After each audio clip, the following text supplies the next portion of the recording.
To introduce the next company, the following two stanzas come to mind.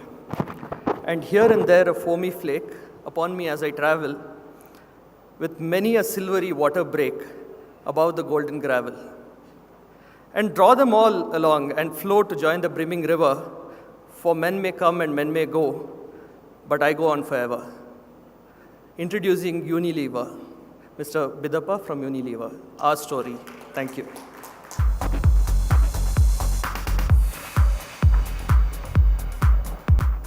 All right, can you hear me? I must say this is the most interesting introduction I've ever received for any talk, and I think it was prefaced by a question on Patanjali, which normally comes after the lever session. So I'm very happy you got ITC to deal with it, and we'll come back and we'll see them in the market. Yeah? But thank you so much for this, for the privilege of being inviting me here. I'm very conscious of the fact that I wanted to be the second last speaker today, not the last speaker, because the last speaker, we save the best for the last. And the last speaker is Anand Kripalu. And knowing Anand as I have for 25, 27 years, I think it's always best to come before him rather than come after him. So Anand, I know you have a flight to catch, and I'm going to try and make sure I finish this in 10 minutes flat. And Harish, can you kind of flag off to me if I'm going too slow? So this is about Leadership 2020 plus, yeah? This is really coming from a couple of very simple statistics that I and my team has probably heard this a million times. A couple of data points that I think are really, really cool. Globally, if you total up the turnover of the top 3 companies in the world, and you total up the bottom 100 countries' GDPs, the top 3 companies in the world have a combined turnover that's more than the bottom 100 countries. Yeah? That's an incredible statistic. Yeah? Just the fact that 3 corporations in the world can have a combined economic activity that is more than 100 countries is an incredible statistic. The other incredible statistic is there's an Edelman Trust Barometer, which really talks about how people trust organizations in a country. And in 27 countries, they've surveyed about 35,000 people. In 19 of these 27 countries, people consistently rate large corporations more than they rate the country government. In India also, in 2015, when the study was carried out, they rated large corporations as a trust factor of 85, 86, whereas the government, by the way, has come to 83. It used to be 53 earlier. Yeah? If you put these two things together, I think the role of leadership in large corporations is becoming very different from what it used to be in the past. It's no longer managing a company. It's no longer making money. It's no longer making sure you're a very efficient enterprise. It's actually contributing something much larger to society. Yeah? And I think the point here is that the characteristic that we think is most finely tuned on leadership that we should look at is the characteristic or competence of pioneering. And therefore, the story of entrepreneurship is not a story of just leadership, it's a story of pioneering leadership. And therefore, our experiments in this space is about saying, can we build leadership for 2020 plus? 10 years from now, 15 years from now, what kind of leaders would we like to have? And I think that's really the premise. All of you have heard VUCA. VUCA is probably the most cliched term that you can hear of, yeah? The question is, what is our level of preparedness and an ability to take risks? Yeah? Can we as individuals and in organizations actually take that jump off the cliff or stand at the edge of a cliff and say, can we jump off?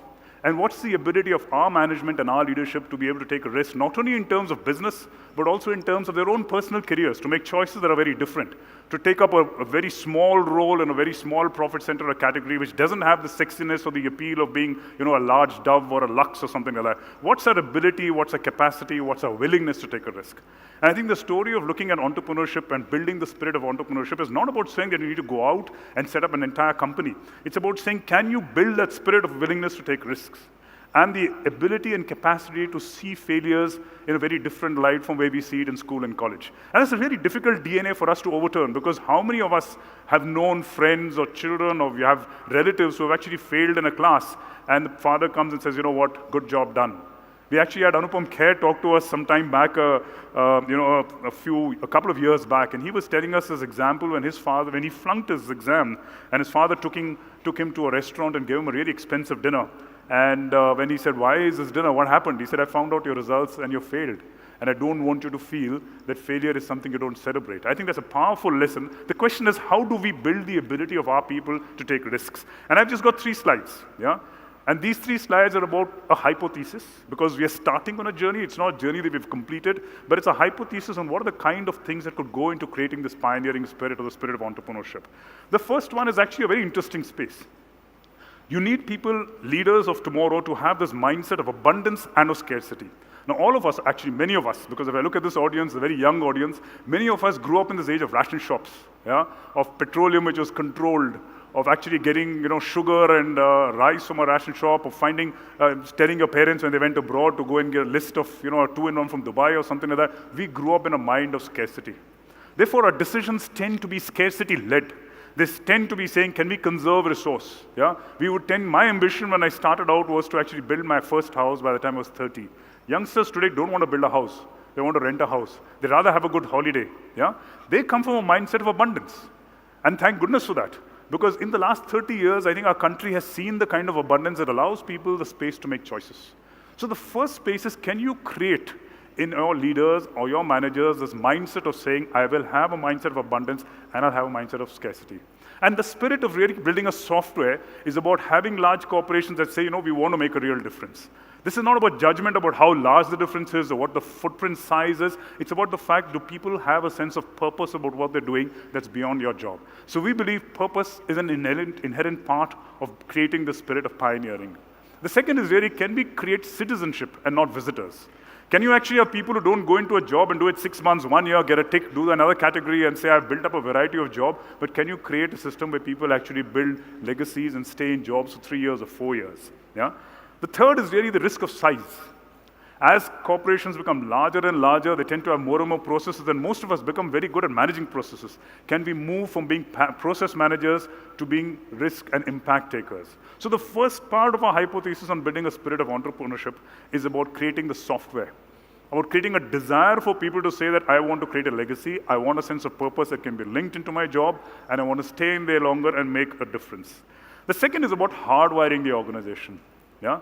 Now, Amitav talked about early jobs, and about how you can give really big responsibility early on in life. I think that's the core of any leadership lesson. In HUL, we want to do exactly the same thing. The first job you get should be among the biggest and most impactful and impressionable jobs that you ever did in the company. So many times when people start talking to me about my experience in levers, I always go back to my first job. And my team is smiling because they've seen this happen. I always go back to my first job and I talk about the struggles I faced, the challenges, the pressures, the pulls, I was in a factory in the middle of nowhere. Yeah? Can we create such big jobs that don't just become a piece in somebody's biodata, but actually become a life experience? So our objective is give people life experiences. Don't give them jobs, and they'll find that they can convert jobs into something much larger. The second is actually, can you run your corporation in a way of a mini boards? Yeah? So in our company, we have done something that's called Winning in Many Indias, which is really saying that to run India as one piece is really an anachronistic thing.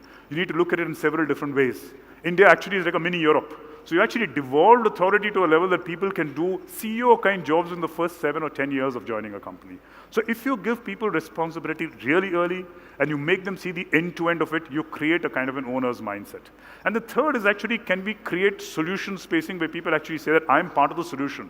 So don't just tell me this is the problem. And we've got a couple of products which are Sunset and Sunset Talks. Obviously, in a TEDx talk, it's a little difficult to talk about all of these in detail. But these are products that allow people to say, I have a problem in the company, and I have a solution, and I want that to actually be implemented. And the interesting thing about Sunset Talks, which is a product that we use, is nobody in the company can say no except for me. Yeah? So it has to go through all its levels of escalation and has to be sorted out in 6 days' time. And the solution cannot be, it cannot be something that somebody puts up as a solution and everyone keeps saying no. The second interesting thing is people can like it, and they can say that you can understand how large the problem is. So it's actually making people be in charge of the solution. And I think hardwiring how you run the company is a very important part of entrepreneurship when you build the software. And the third is creating an ecosystem, which is actually creating an ecosystem where people can actually go out and immerse themselves and work with startups to understand what kind of experience does an entrepreneur actually have. So we have a foundry, which actually we mentor about 10 startups. We shortlisted 10 out of 200 startups to say, can our leaders actually involve themselves very actively with these startups to understand what are the kind of struggles that they have, what are the different business models that you might have, and how can you look at the business as a total enterprise level. And these will be typically middle managers. They're not senior managers. And the second one is a stint to the nascent firm. So we have a policy that allows people to go out and spend time in a startup. Could be 3 months, could be 6 months, could be a year, could be 2 years. Yeah? Now this is obviously something we've just put into our space. Yeah? But can we encourage people to go out and spend time in enterprises so they understand the struggle of being an entrepreneur and then come back as leaders? Our hypothesis is that an experience that's an immersion outside will actually build great leaders inside the business. And of course, we have something on campus as well.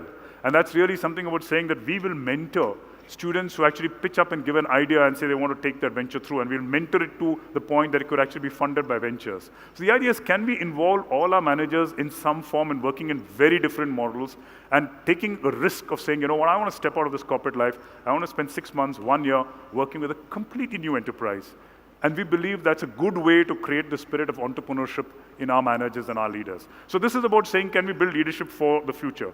And that's my last slide, which is really the sense of insurgency, which is what we want to build, is about saying that none of our markets, and the question you asked, sir, was a very good question about Patanjali, and Amitav answered that about ITC. I think the fact is that our markets are so underpenetrated, yeah, and our per capita consumptions are so low that it's actually cool to have competition, because that just makes us work harder to get our consumers a better deal and more products. Yeah? So I think this sense of insurgency that says that, you know, this fishbowl is full, but there is another fishbowl that I can go to, and I can expand the size of the market, is the fundamental hypothesis of an entrepreneur, which is not saying no for an answer and expanding the market to something that's quite different from what it used to be seen earlier. And I think that's the story of, say, of Vim, which actually took, you know, the competition for Vim is dust or dirt or ash, yeah? And you're competing with a zero-cost product, and you want to give a branded, good quality product for a consumer to wash your dishes. I think in every one of our companies and organizations, there is one part of the organization that actually brings this mindset to play. Our objective is, can we make this a dominant form of thought in our business? So that's what I had to say. If there are any questions, I'm happy to take them. Otherwise, I will hand it over to Anand and Harish for the last session. Yes, sir. Is there a mic, or you can just come over here?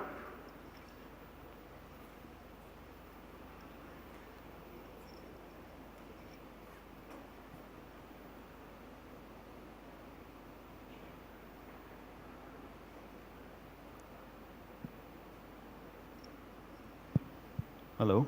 Yeah. Am I audible? Yeah. I'm Viren. I represent a consulting organization. We work with a lot of entrepreneurs.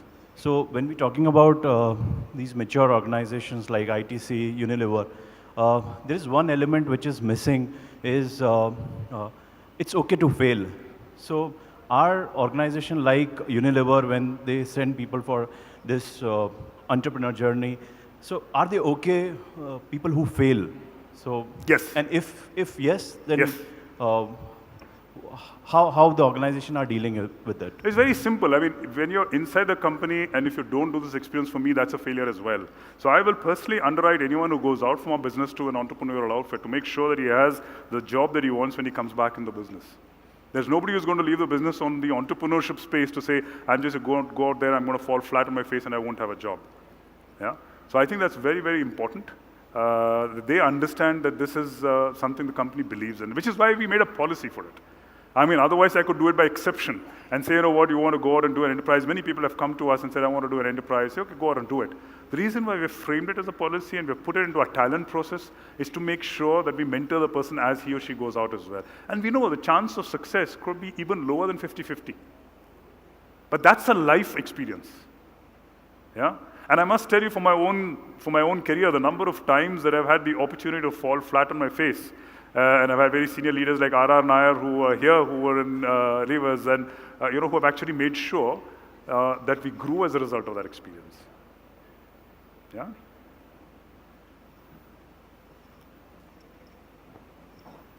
Yep, we're out of time. So thank you very much. There you are. CHRO of HCL Technologies to please hand over a moment. Thank you.